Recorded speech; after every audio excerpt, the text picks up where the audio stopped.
महाराष्ट्र की राजनीति एक बार फिर ऐसे मोड़ पर आ खड़ी हुई है जहां मंचों पर ललकारने वाले नेता जमीन पर गले मिलते दिखाई दे रहे हैं। जिस बीजेपी और एआईएमआईएम को एक दूसरे का वैचारिक विरोधी माना जाता है और जिस कांग्रेस को दोनों का सियासी प्रतिद्वंदी, वही तीनों पार्टियां महाराष्ट्र के अमरावती जिले की अचलपुर नगर परिषद में एक ही रणनीति पर चलते हुए नजर आई। शीर्ष नेतृत्व की नाराजगी, वैचारिक सीमाएं और सार्वजनिक बयान, सब कुछ पीछे छूट गया और आगे आया सिर्फ सत्ता का गणित। बता दें कि अचलपुर नगर परिषद में समितियों के अध्यक्षों का निर्विरोध चुनाव इस बात का सबूत बन गया है कि स्थानीय राजनीति में अब नारे नहीं, नंबर बोलते हैं।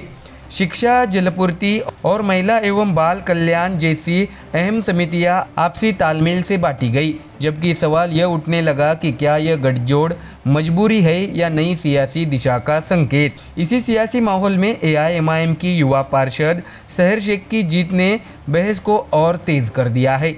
25 साल की उम्र, मजबूत जनाधार और पार्टी नेतृत्व का खुला समर्थन। शहर की कहानी सिर्फ जीत की नहीं बल्कि उस बदलती राजनीति की है जहां पुराने समीकरण टूट रहे हैं और नए गठजोड़ चुपचाप आकार ले रहे हैं।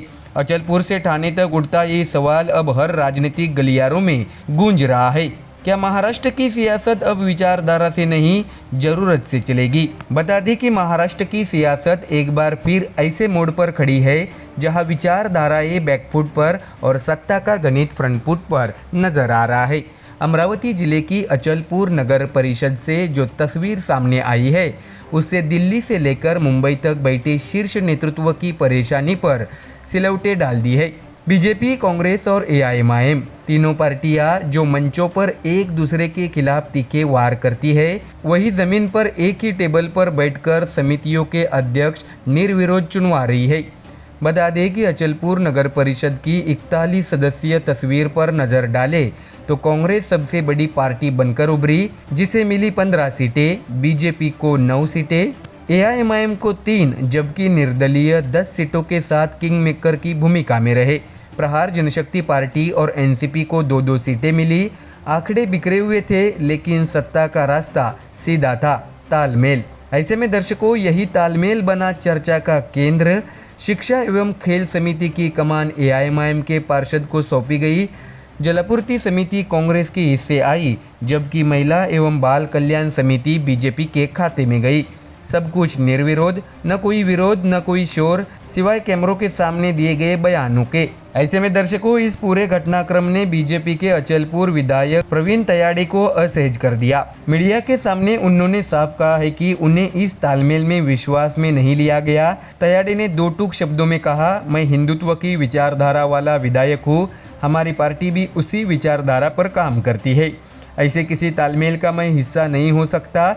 हालांकि उन्होंने ये भी जोड़ा कि पार्टी नेतृत्व जो फैसला करेगा उसे वह स्वीकार करेंगे, यानी असहमति भी और अनुशासन भी। ऐसे में दर्शकों, अब सवाल यही है, क्या अचलपुर अकेला मामला है?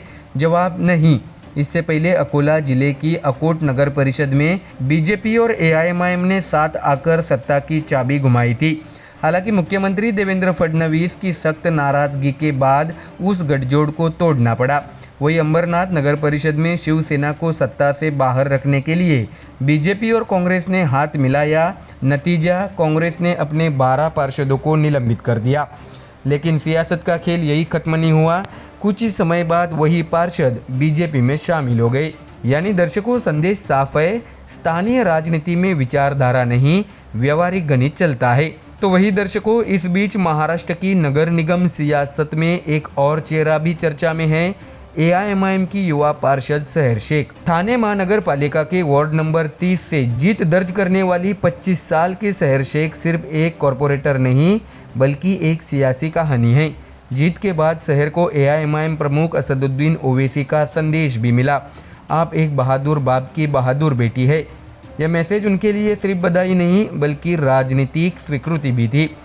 ऐसे में दर्शकों, सहर शेख ये बताती है कि पार्टी के वरिष्ठ नेता सैयद इम्तियाज जलील का फोन आया, उन्होंने भरोसा दिलाया कि पार्टी उनके साथ खड़ी है। सहर का कहना है कि पिछले 6-7 सालों में उन्होंने लोगों की उम्मीदों को टूटने नहीं दिया।